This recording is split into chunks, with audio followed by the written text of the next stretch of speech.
Assalamualaikum warahmatullahi wabarakatuh. Waalaikumsalam warahmatullahi wabarakatuh. Selamat pagi semuanya. Pagi, Pak. Oke, sebelum kita memulai pelajaran, ada baiknya kita berdoa agar pelajaran kita pada hari ini dapat menjadi manfaat untuk kita semua. Untuk ketua kelas silakan untuk memimpin doa. Baik Pak, semua duduk siap, doa mulai. Besar. Baik, terima kasih Chandra sudah memimpin doa. Baiklah anak-anak, sebelum kita memulai pelajaran pada hari ini, mungkin akan Bapak tanya kabar kalian terlebih dahulu ya. Bagaimana kabar kalian hari ini? Apakah sehat? Sehat Pak. Sehat ya. Ada yang sakit? Saya, Pak. Siapa ini? Sakit apa siapa ini? Batuk-batuk, Pak. Batuk-batuk ya. Jangan lupa banyak istirahat ya siapa ini. Mudah-mudahan lekas membaik ya. Oke, kabar sudah. Apakah hari ini ada yang tidak hadir? Hadir semua, Pak. Hadir semua. Berarti kalian sehat semua sehingga kalian bisa hadir ya pada pertemuan kita pada hari ini. Oke, sebelum kita memulai pelajaran hari ini ya, mungkin kita bisa bernyanyi terlebih dahulu. Kita bisa menyanyikan lagu nasional agar semangat nasionalisme ada di dalam diri kita untuk mengikuti pelajaran pada hari ini. Baiklah, mungkin kita akan menyanyikan lagu Bangun Pemuji Pemuda. Kalian hafal lagu Bangun Pemuji Pemuda? Hafal, Pak. Oke, hafal ya. Jadi sebelum kita bernyanyi, akan Bapak komandokan dalam hitungan 3, 2, 1. Mulai. Bangun pemudi pemuda Indonesia, lengan bajumu sisihkan untuk negara, masa yang akan datang kewajibanmu lah menjadi tanggunganmu terhadap nusa, menjadi tanggunganmu terhadap nusa. Oke, terima kasih semuanya. Tepuk tangan untuk kita semua. Baiklah, anak-anak semua, apakah ada yang tahu hari ini kita akan mempelajari mengenai apa? Ada yang tahu? Saya, Pak. Ya, siapa ini? Teks eksplanasi. Ya, bisa kalian lihat di sini ya. Hari ini kita akan mempelajari mengenai teks eksplanasi. Minggu lalu kita juga sudah mempelajari mengenai teks eksplanasi. Ada yang masih ingat minggu lalu kita mempelajari tentang apa dari teks eksplanasi ini?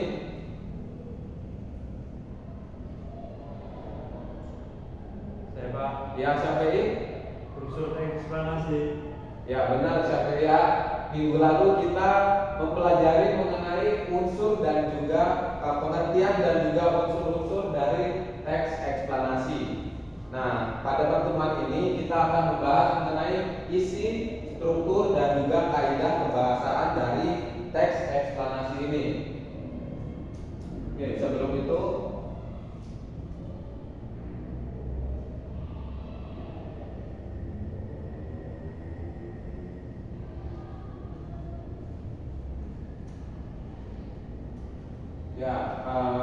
kita akan mempelajari mengenai isi, struktur dan juga kaidah kebahasaan dari teks eksplanasi.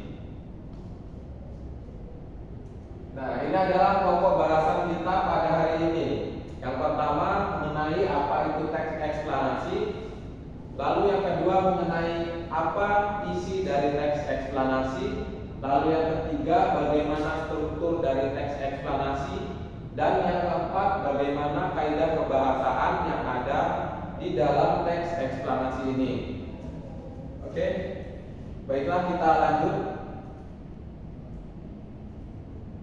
Nah, sebelum kita masuk ke isinya, kita sedikit mengulas apa itu teks eksplanasi. Teks eksplanasi merupakan teks yang menjelaskan hubungan peristiwa atau proses terjadinya suatu hal.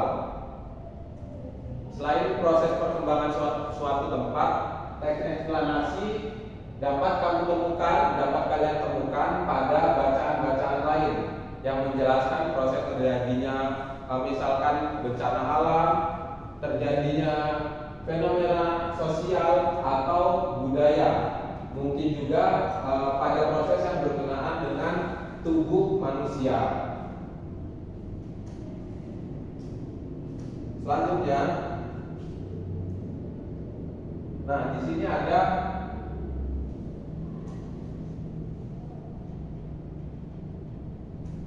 selanjutnya adalah isi teks eksplanasi. Nah, dalam pemaparannya teks eksplanasi ini merupakan jawaban dari pertanyaan mengapa atau bagaimana. Nah, yang pertama di sini teks eksplanasi sebagai jawaban atas pertanyaan mengapa.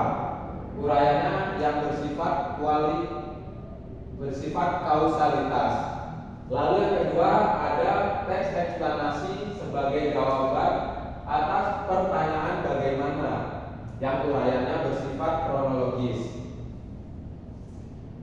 Bersifat kronologis ini berkaitan dengan kronologi terjadinya suatu hal.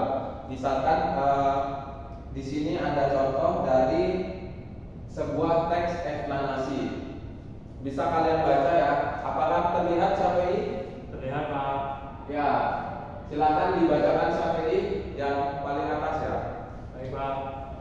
Pembentukan dan pengawetan suatu fosil mensyaratkan bahwa beberapa struktur terbenam dalam keadaan yang akan dapat memperlambat pembusukan. Fosil yang ditemukan biasanya tidak selalu utuh. Hal ini disebabkan oleh beberapa faktor seperti aktivitas organisme pengurai, aktivitas geologis kulit bumi, dilakukan oleh cuaca dan air, dan dimakan oleh organisme lain. Fosil yang utuh dan lengkap biasanya terawetkan dalam salju atau karena termineralisasi.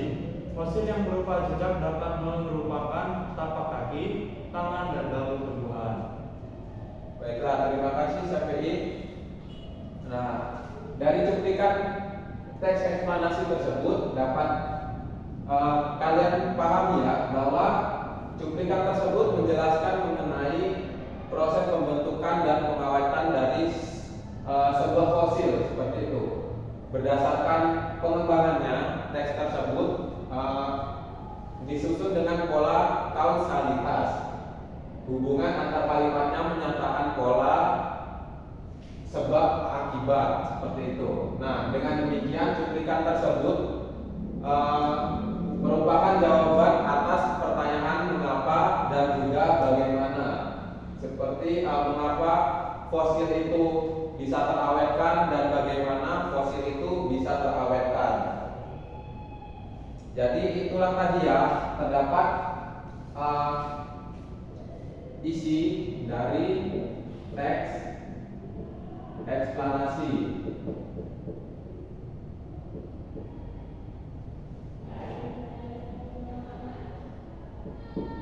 Yang pertama isinya menjawab pertanyaan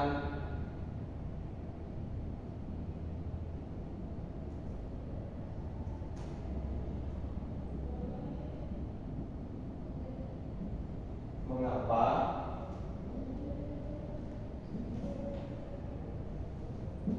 dan yang kedua menjawab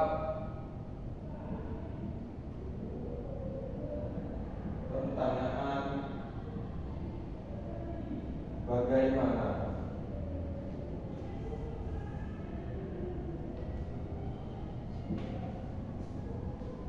Nah, ini adalah isi dari teks eksplanasi. Sampai di sini apakah ada yang ingin ditanyakan? Cukup Pak. Cukup, sudah jelas ya. Jika sudah jelas kita lanjut ke materi yang selanjutnya. Nah, di sini ada struktur dari teks eksplanasi. Struktur teks eksplanasi dibagi menjadi 3. Yang pertama ada identifikasi fenomena. Nah, pada bagian identifikasi fenomena ini mengidentifikasi suatu hal yang akan diterapkan. Hal itu biasanya terkait fenomena alam, sosial, budaya, ataupun fenomena yang lainnya. Nah, selanjutnya yang kedua, dari struktur teks eksplanasi ada pengembangan rangkaian kejadian sebagai perincian atas kejadian yang relevan dengan identifikasi fenomena. Bagian ini biasanya disusun dengan kausalitas atau dapat juga disusun dengan kronologis. Dan yang ketiga ada ulasan. Ulasan ini berupa komentar atau penilaian tentang konsekuensi yang terjadi, konsekuensi atas kejadian yang dipaparkan sebelumnya. Sampai di sini, apakah ada yang ingin ditanyakan? Cukup ya. Chandra, mungkin dapat diulangi Chandra 3 struktur dari teks eksplanasi. Baik, Pak. 3 struktur teks eksplanasi adalah yang pertama identifikasi fenomena, kedua pengembangan rangkaian kejadian, dan ketiga ulasan. Oke, terima kasih Chandra. Ya, itu tadi ya, ada 3 struktur dari teks eksplanasi berupa identifikasi fenomena, lalu ada pengembangan rangkaian kejadian, dan juga yang terakhir ada ulasan. Baiklah, kita lanjut. Nah, selanjutnya di sini ada kaidah kebahasaan dari teks eksplanasi. Kaidah ini dibagi menjadi 4 hal. Yang pertama, menggunakan konjungsi kausalitas. Yang kedua, menggunakan konjungsi kronologis. Yang ketiga, menggunakan kata benda yang merujuk pada jenis fenomena. Dan yang keempat, menggunakan kata teknis atau peristilahan. Nah, untuk lebih jelasnya di sini sudah Bapak berikan contoh, dapat kalian lihat ya.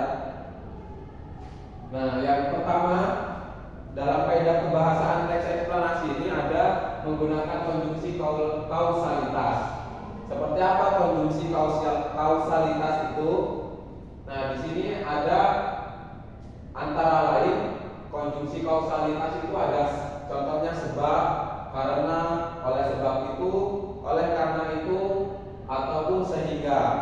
Bisa dibaca di sini ada contohnya. Contohnya kerusakan hutan terjadi di Indonesia, terutama di Pulau Jawa, telah mengakibatkan bencana banjir dan tanah longsor. Kerusakan tersebut disebabkan oleh maraknya penebangan liar yang mengakibatkan menurunnya fungsi hutan sebagai resapan air. Kerusakan hutan tersebut juga disebabkan oleh pemilik hak pengusahaan hutan atau HPH dalam melakukan reboisasi. Nah, dapat kalian lihat ya di contoh teks ini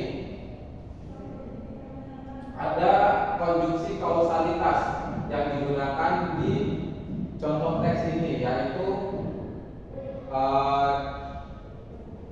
di kata disebabkan oleh. Nah, disebabkan oleh itu adalah salah satu konjungsi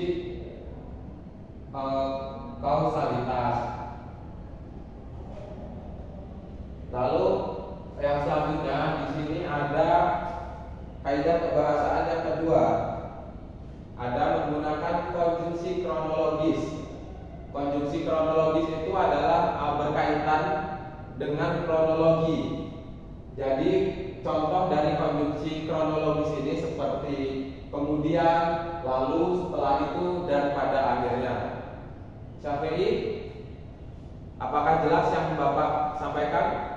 Sangat jelas, Pak. Sangat jelas ya. Mungkin bisa dibaca contohnya Syafi'i. Baik, Pak. Contoh, berdasarkan piagam itu, Sultan Agung diangkat Tumenggung Wiramangun sebagai Bupati Bandung. Ketika itu, pemerintahan Kabupaten Bandung berpusat di daerah Krapyak atau Bojong Asih, tepatnya di tepi Sungai Cikapundung dekat muaranya yaitu Sungai Citarum. Nama kerapiak kemudian berganti menjadi Citerep. Nama itu hingga kini tetap abadi menjadi salah satu nama desa di Biakpolor. Nah, terima kasih ya Saferi. Berdasarkan contoh ini ya, dapat kita lihat, dapat kita ketahui penggunaan konjungsi kronologisnya. Nah, dapat kalian lihat di kalimat yang berbunyi nama kerapiak kemudian berganti menjadi Citerep. Nah, di situ ada penggunaan konjungsi kronologis berupa kata kemudian. Nah, itu merupakan konjungsi kronologis atau berkaitan dengan hubungan waktu. Kita lanjut ke yang ketiga.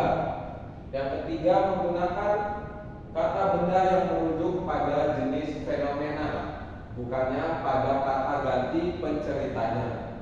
Nah, kata ganti yang dimaksud misalkan Kabupaten Bandung, lalu ada burung, gerhana, kesenian daerah, perkembangan budaya Papua.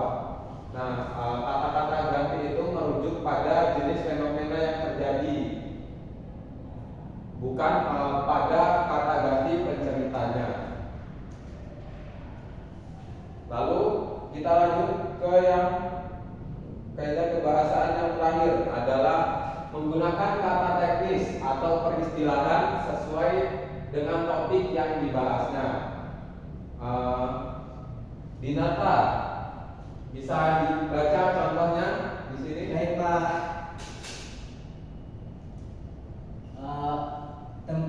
Terpuruknya industri peristiwa saat ini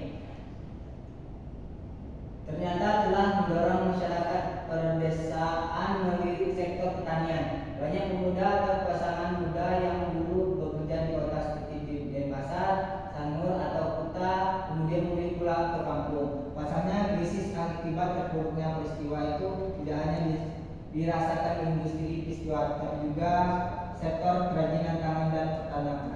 Ya, cukup. Terima kasih Chandra. Nah, ini adalah salah satu contoh teks yang menggunakan kata teknis atau peristilahan ya, sesuai dengan topik yang dibahasnya. Nah, di situ di bagian bawah dijelaskan kata-kata yang bergaris bawah merupakan kata-kata teknis sektor usaha dan bidang ekonomi.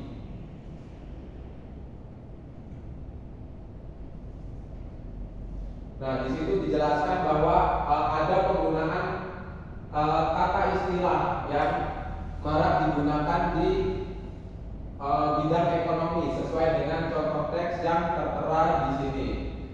Nah, mungkin itu tadi 4 kaidah kebahasaan yang ada di dalam teks eksplanasi. Sampai di sini apakah ada yang masih dipertanyakan atau ada yang masih bingung terkait isi, struktur, dan juga kebahasaan dari teks eksplanasi? Jelas Pak. Jelas ya? Baiklah, jika jelas mungkin sekian pelajaran pada hari ini akan Bapak simpulkan ya. Jadi berdasarkan apa yang ada, apa yang sudah Bapak paparkan tadi, yang pertama ada isi dari teks eksplanasi. Teks eksplanasi ini berisi mengenai teks eksplanasi ini berisi yang isinya berupa jawaban atas pertanyaan mengapa. Lalu yang kedua isinya itu menjawab pertanyaan bagaimana. Lalu tadi juga ada struktur dari teks eksplanasi. Ada 3 struktur ya. Yang pertama ada identifikasi fenomena, lalu ada penggambaran rangkaian kejadian, dan yang terakhir ada ulasan. Lalu yang selanjutnya itu ada kaidah kebahasaan dari teks eksplanasi. Ada 4 kaidah ya. Yang pertama menggunakan konjungsi kausalitas, Yang kedua menggunakan konjungsi kronologis. Yang ketiga menggunakan kata benda yang merujuk pada jenis peristiwa atau jenis fenomena yang terjadi. Dan yang terakhir menggunakan kata-kata teknis atau peristilahan. Nah, mungkin sekian pembelajaran pada hari ini. Untuk memperkuat pemahaman kalian mengenai isi, struktur dan juga kebahasaan teks eksplanasi, Bapak tugaskan kalian untuk mencari teks eksplanasi di rumah. Nanti kalian cari teks eksplanasi, lalu kalian dapat membaca dan mengidentifikasi terkait isi, struktur dan juga kebahasaan dari teks eksplanasi ini. Paham? Paham, Pak. Baiklah, sebelum kita mengakhiri pelajaran, silakan ketua kelas memimpin doa untuk kita mengakhiri pelajaran pada hari ini. Baik Pak, semua duduk siap. Mulai. Besar. Amin. Terima kasih Chandra telah memimpin doa. Baiklah, mungkin sekian pelajaran pada hari ini. Semangat buat kalian semua, jangan lupa belajar. Sekian dari Bapak, jika terdapat kesalahan selama pembelajaran Bapak mohon maaf. Sekian dari Bapak, terima kasih. Bapak akhiri, wassalamualaikum warahmatullahi wabarakatuh.